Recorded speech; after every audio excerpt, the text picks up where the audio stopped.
احتشام قادری یہ فیس بک پیج کے ذریعے سوال کر رہے ہیں کشمیر سے، اگر کسی کو نماز کا کہا جائے کہ نماز کیوں نہیں پڑھتے تو وہ جواب دیتا ہے اللہ پاک معاف کرنے والا ہے، تو ایسے کو کس طرح سمجھایا جائے؟ یہ پوچھنا نہیں چاہیے. اب پتہ ہے کنفرم کہ نماز نہیں پڑھتا ہو تو اب یہ پوچھنے کیا نماز کیوں نہیں پڑھتے. اس کو یہ کہا جائے نماز پڑھا کرو، فرض ہے وغیرہ. اللہ معاف کرنے والا ہے، فرض کا انکار تو نہیں ہے.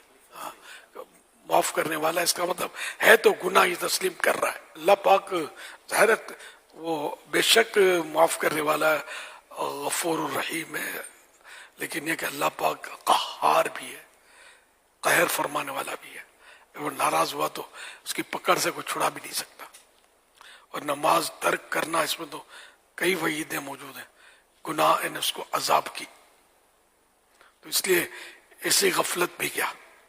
یہ بھی ارشاد فرما دیں سیدی کہ یہ جو اللہ کی رحمت یا مغفرت کی جو باتیں ہوتی ہیں اس کا مطلب کہ یہ ہوتا ہے کہ بندہ بے باک ہو جائے، یا اس کا مطلب یہ ہوتا ہے کہ مزید اللہ پاک کے قریب ہو کر اس کی عبادت کرے؟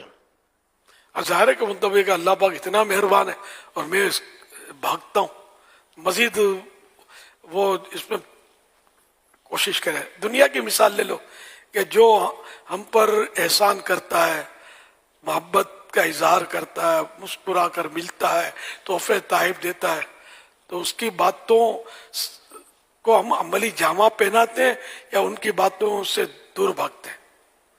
حرام مطلب یہ کہ مروت کا تقاضا بھی یہ ہوتا ہے کہ ہم اس کی بات مانیں، اتنا مہربان شخص ہے یہ.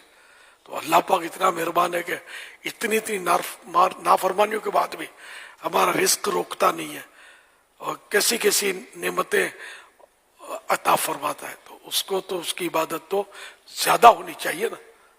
صلو علی الحبیب صلی اللہ علیہ محمد.